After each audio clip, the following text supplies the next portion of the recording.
성탄절 이야기 중에 잘 알려져 있는 장면을 소개하고 있습니다.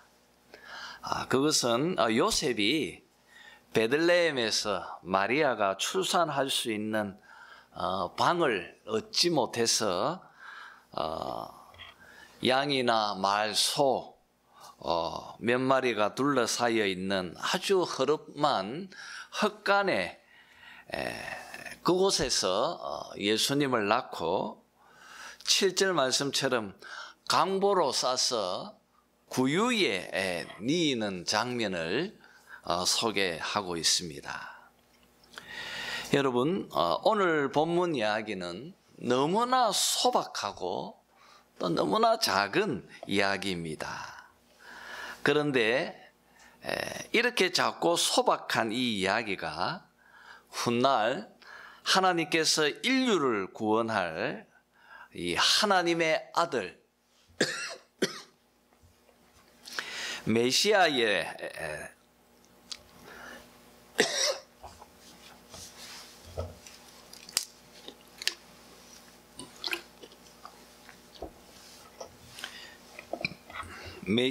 탄생을 소개하는 인류에서 아마 가장 유명한 그런 사건으로 기억되게 됩니다. 특히 오늘 본문은 이 북쪽 갈릴리 근방에 있는 나사렛이라는 곳에서 살고 있는 요셉이 자기의 정혼녀였던 마리아를 데리고 왜 다윗 동네, 이 다윗의 고향인 베들레헴으로 오게 되어졌는지 그 이유를 1절, 2절에서 밝히고 있습니다. 자, 1절을 한번 먼저 보도록 하면 좋겠습니다.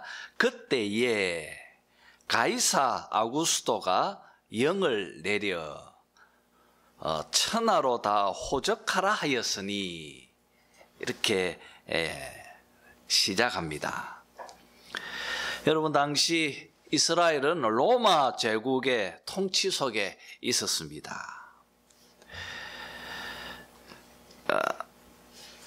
그때 이 로마를 다스리던 황제의 이름이 아구스토라고 되어져 있습니다. 아우구스투스입니다. 아우구스투스라는 사람이 황제였다고 합니다. 그리고 앞에 황제의 칭호로 붙는 가이사라고 되어져 있습니다. 여러분, 가이사는 정확한 이름으로는요, 가이우스 율리우스 시저라고 하는 이름입니다. 우리가 잘 알고 있는 로마의 최초의 황제의 이름이었습니다. 시저, 케사르라고 하죠. 가이우스 율리우스 시저, 정확한 이 사람의 이름입니다. 로마인들은 이 시저를 굉장히 존경했습니다. 그래서 그를 존경하는 존칭으로 이 가이사, 이 시저의 성이었던 가이사를 로마 황제에 헌정하면서 사용하게 되어졌습니다. 그러다 보니까 점점 이 로마 황제를 칭하는 고유 명사가 되어졌습니다. 그래서 가이사 하면 로마의 황제라고 하는 이제 황제에 대한 칭호죠. 바로 하면 애굽의 왕을 칭할 때 말하는 것처럼 여기도 그렇습니다. 로마의 황제의 그 고유 명사로 가이사가 시작되어지고요. 그리고 아우구스투스. 여러분, 이 사람의 정확한 이름은 시제의 양자였던 옥타비우스라고 하는 사람이 있습니다. 이 옥타비우스, 시저가 암살당하고 나서 이어서 이 시저의 양자였습니다. 시저의 양자였던 이 옥타비우스가 황제가 되어졌습니다. 이 옥타비우스가 얼마나 참 대단한 황제였는지 이 사람이 통치하는 동안 로마는 태평성대가 열립니다. 그래서 이 옥타비우스 이후에 팍스 로마나라고 그렇게 칭하죠. 이 태평성대가 열립니다. 그래서 원로원에서 이 옥타비우스를 높여주면서 그에게 이름을 헌정합니다. 존엄한 자라고 하는 뜻으로 이름을 헌정합니다. 그 이름이 바로 아우구스투스입니다. 오늘 본문은 정확하게 이 옥타비우스 그 사람을 지칭하면서 그가 다스릴 때 예수님이 태어나셨다고 말하고 있습니다. 여러분, 이 옥타비우스는 효율적으로 세금을 걷고 싶었고요. 그리고 또 군대를 좀 편성해내는데 도움이 되기 위해서 제국의 모든 곳에 인구 조사를 내리게 되어집니다. 그것을 오늘 1절에서 밝히고 있습니다. 그때 황제가 인구 조사를 명내릴 그때 이스라엘 그 관할을 다스리던 총독이 수리아 총독이었던 2절에 있는 말씀처럼 구레뇨라고 하는 사람이었습니다. 바로 이 구레뇨가 수리아 총독으로 부임했을 때 첫 번째로 인구조사한 것이 오늘 이 사건이다고 말하고 있습니다. 여러분, 오늘 본문을 보면 하나님께서 로마 황제를 움직이시면서 이 갈릴리 나사렛에서 살고 있는 요셉과 그리고 만삭이 되어져 있는 마리아를 베들레헴으로 움직이게 하셨습니다.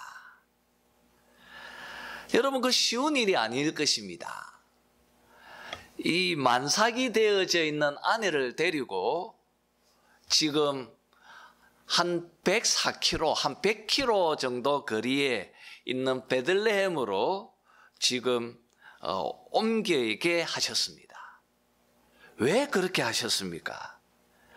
그 이유는 반드시 우리 예수님이 베들레헴에 태어나야 하기 때문입니다. 왜 그렇습니까? 이 질문에 대해서 답을 주고 있는 것이 마태복음 2장 4절에서 6절에 잘 답해주고 있습니다. 그것은 바로 미가서 5장 2절에 있는 이 예언의 말씀이 성취되어지기 위해서입니다. 여러분, 이 예언의 말씀은 이렇습니다. 유대 땅 베들레헴아, 너는 유대 고을 중에서 가장 작지 아니하도다. 내게서 한 다스리는 자가 나와서 내 백성 이스라엘의 목자가 되리라. 바로 이 말씀을 성취하기 위해서 지금 요셉이 베들레헴으로 오게 되어진 것입니다.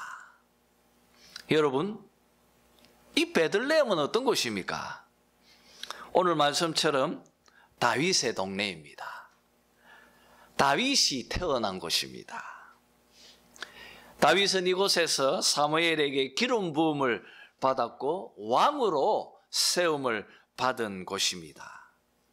훗날 다윗이 왕이 된 후에 나단으로부터 하나님과 언약을 맺습니다. 내 위가 경고케 되리라.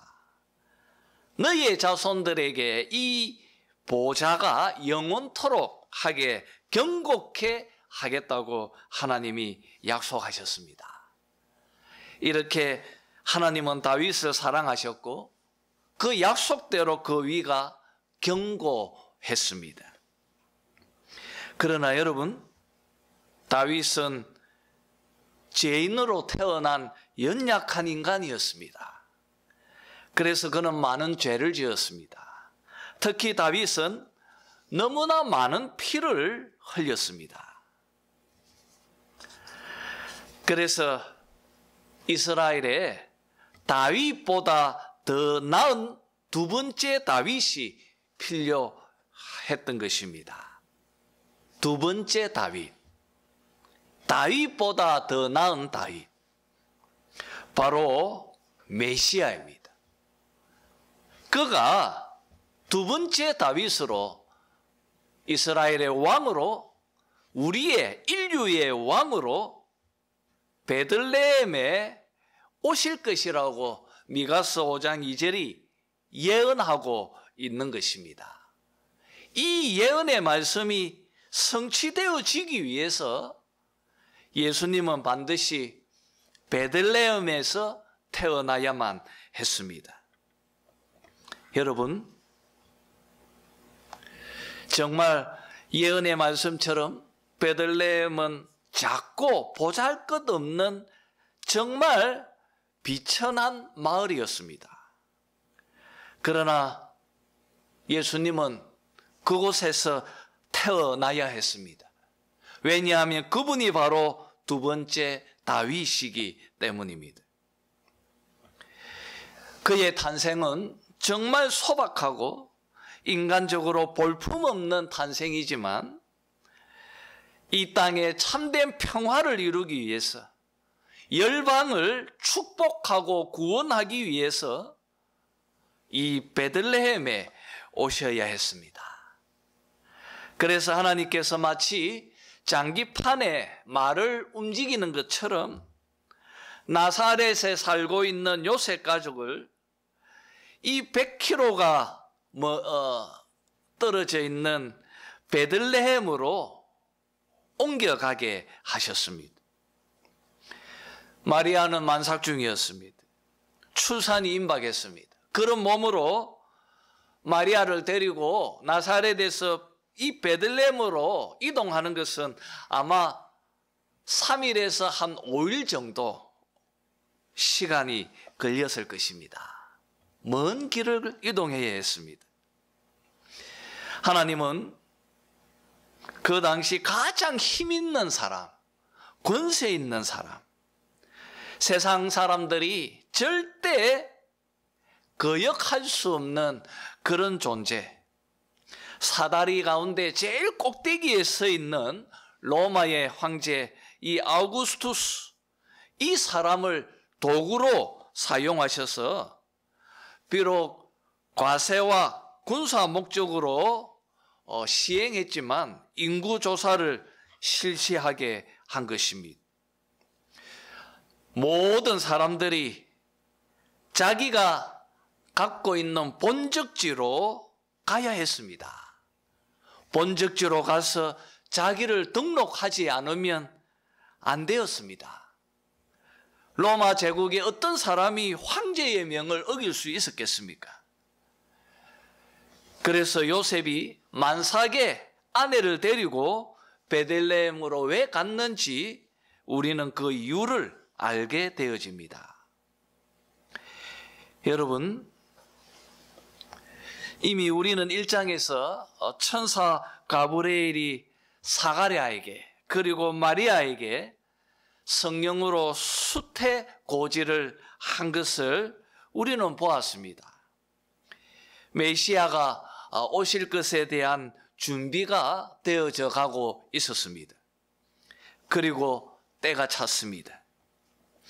긴 세월 구약 성경을 통하여서 약속하셨던 바로 그 여자의 후손, 인류를 죄에서 구원할 메시아가 이제 두 번째 다윗으로 베들레헴에 찾아오십니다.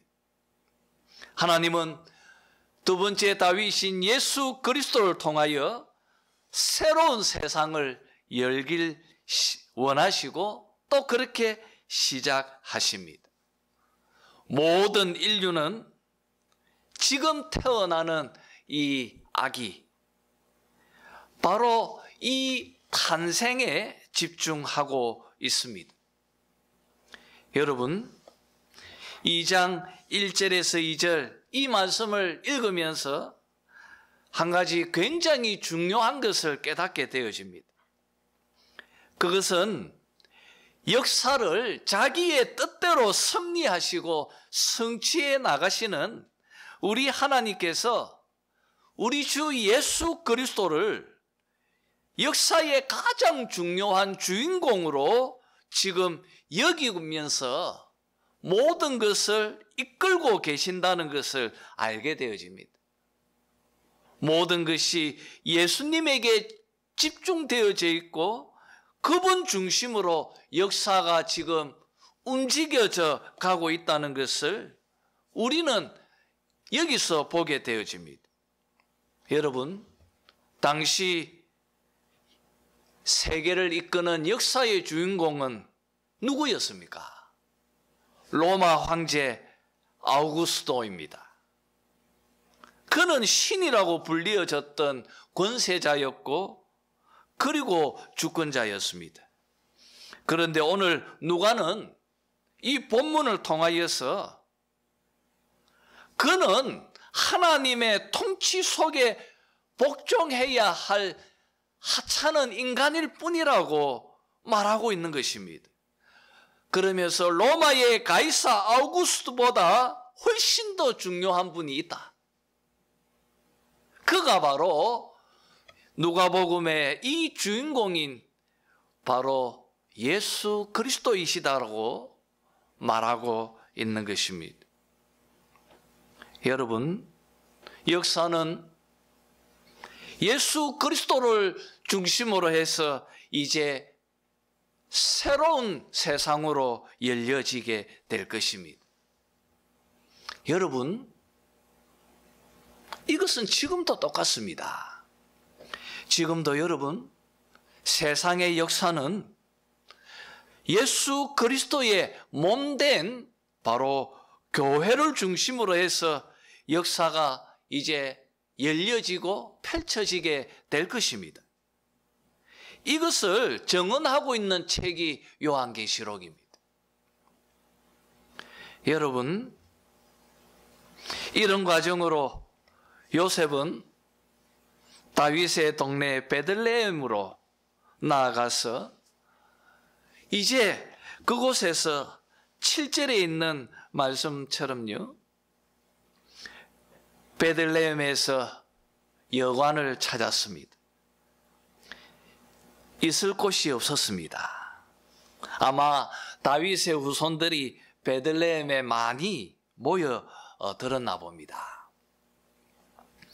추측컨대 아마 그 당시 한 300호 정도의 작은 동네가 아니었을까, 그렇게 여겨집니다.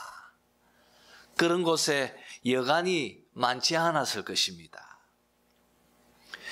당시 여관이라는 곳이 지금처럼 번듯한 독실로 갖추어져 있는 것이 아니었을 것입니다. 손님들이 추위와 이슬을 피할 수 있는 큰 홀 형식의 방으로 되어져 있었을 것입니다. 그런데 지금 요셉과 마리아는 출산을 가능할 수 있는 방을 필요로 했을 것입니다.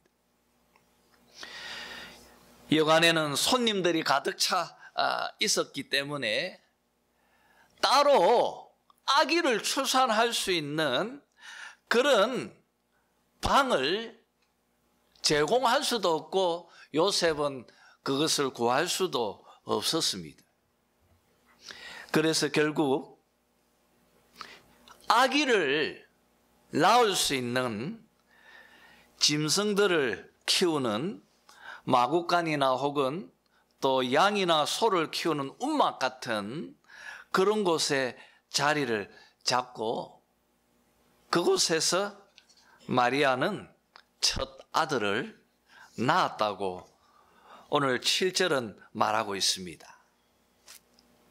요셉과 마리아는 첫 아들을 낳고 강보로 싸서 구유에 뉘었다고 밝히고 있습니다. 여러분,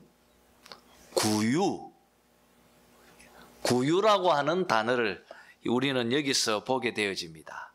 이 단어는 예수님의 탄생을 밝히는 굉장히 중요한 아이콘이 되어집니다. 구유. 여러분, 구유가 무엇입니까? 구유는 동물을 기를 때 먹이를 주는 먹이통이지 않습니까?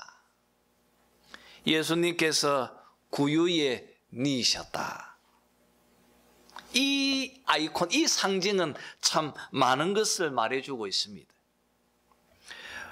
이것은 여러분, 먼저 예수님은 매우 가난한 가정에서 태어나셨다는 것을 잘 반증해 주고 있습니다. 요셉은 갈릴리 나사렛에서 이곳 베들레헴으로 만삭의 몸인 마리아와 함께 왔습니다. 오늘 본문의 정황을 보면 그 먼 길을 함께 도와주면서 같이 온 몸종이나 혹은 도움을 주는 사람이나 아니면 또 낙이나 다른 그 이동할 때 필요한 동물을 데리고 왔다고 하는 그런 암시조차도 없습니다. 이것을 볼 때 누가는 확실히 요셉이 경제적으로 굉장히 궁핍했고 가난한 사람이었다는 것을 말하고 있는 것입니다.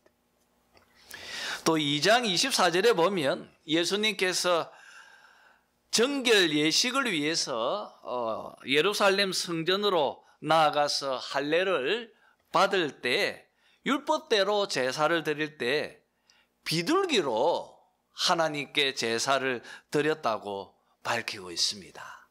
비둘기로 하나님께 제사를 드렸다는 것은 요셉은 그 당시 사회 속에서 가난한 그룹에 속해 있는 사람이라는 것을 잘 반증해 주고 있습니다.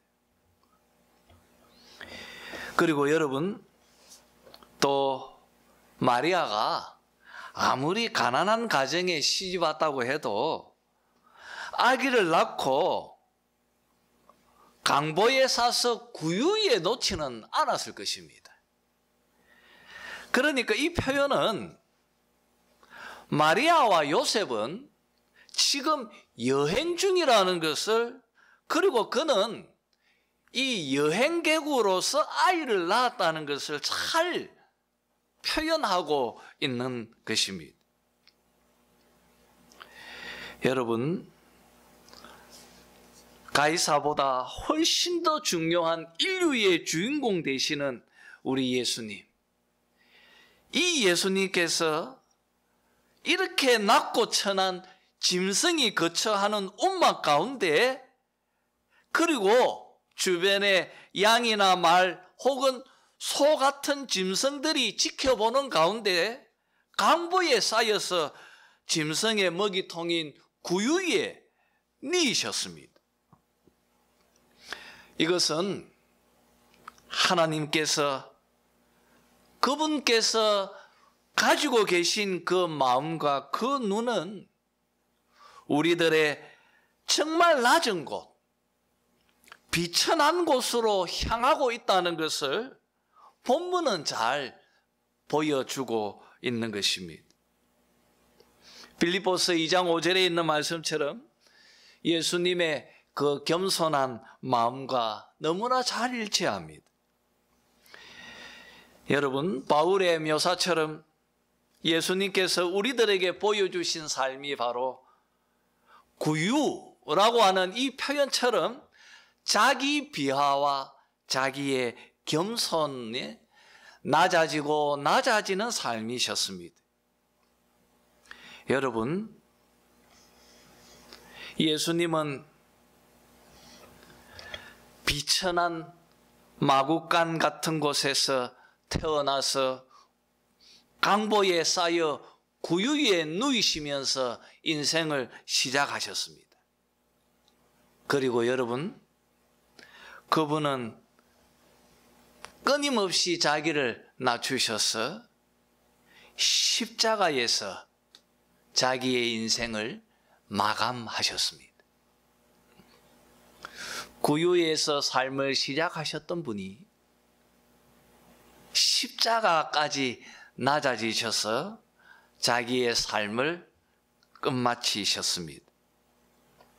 여러분, 세상에 이런 분이 있을까요? 왜 이렇게 예수님께서 사셨습니까? 그가 전한 구원의 복음은 이 세상 어떤 사람도 아무리 가난한 이라 하더라도 예외 없이 모든 인류를 향하여 주어져야 한다는 것을 보여주고 있는 것입니다. 그리고 누구든지 예수님의 이 복음을 붙들고 그 복음을 믿고 살아가는 모든 이들은 예수님의 발자취를 쫓아서 더 낮아지고 더 겸손히 나아가라는 본을 보여주기 위함인 것입니다. 구유, 아이코니처럼 바로 우리에게 자기 비하와 자기의 낮아짐 그리고 자기의 겸손을 잘 보여주고, 그리고 두 번째로 여러분, 우리 예수님은 여행 중에 오셨습니다. 그분은 순례자의 모습으로 오셨습니다. 구유가 우리에게 드러내 보여주는 상징입니다. 여러분, 예수님은 순례자셨습니다. 우리도 그렇습니다. 이것을 베드로 전서가 우리에게 잘 말해주고 있습니다. 예수님도 이 땅에 잠시 거쳐 지나가는 순례자셨던 것처럼 그분을 믿고 따르는 우리들의 정체성도 여행하는 순례자라는 것을 우리는 깨달아야 하는 것입니다. 여러분, 오늘 본문은 주님이 자기 거처를 가지지 못하셨다고 말하고 있습니다. 여러분, 우리는 복음서를 읽으면 예수님의 그 공생의 3년 동안 자기가 쉴 수 있는 거처를 마련하지 않으셨던 것을 보게 되어집니다. 그래서 예수님은 여우도 굴이 있고 공중의 새도 거처가 있을 때 인자는 머리 둘 곳이 없다고 말씀하셨습니다. 이렇게 우리 예수님은 자기의 거처가 없으셨습니다. 태어날 때부터 그러했습니다. 이후에 예수님께서 태어나시고 바로 헤롯 대왕의 칼로부터 애굽으로 피신해야 했습니다. 그리고 그가 이 땅에 사시면서 그는 자기 거처가 없으셨습니다. 그런 주님께서 십자가에서 죽으시고 부활하셔서 하늘에 오르셔서 지금 하늘에서 우리들의 거처를 지금 하늘에서 예비하고 계신다는 것을 말씀은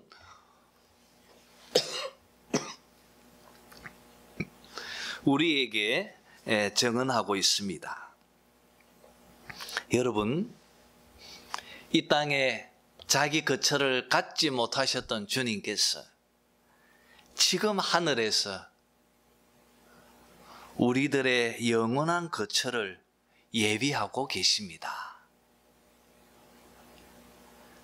그리고 언젠가 우리들을 자기가 예비한 그 거처로, 하늘의 집으로 우리를 데려가시기 위해서 오실 것입니다. 여러분, 우리는 예수님의 탄생을 기념하는 이 대강절, 이 절기 동안 우리는 우리를 구원하기 위해서 찾아오신 그분의 탄생을 기뻐할 뿐 아니라 마음속에 우리를 영원한 하늘의 거철로 인도하기 위해서 다시 찾아오실 것이라고 하는 주님의 이 재림을 성탄절날 마음에 품으면서 우리가 소망 중에 기뻐하며 성탄절을 맞이해야 할 것입니다. 이런 성탄의 그 은혜와 그리고 교훈이 여러분 심령 속에 가득 차기를 주님의 이름으로 축원합니다.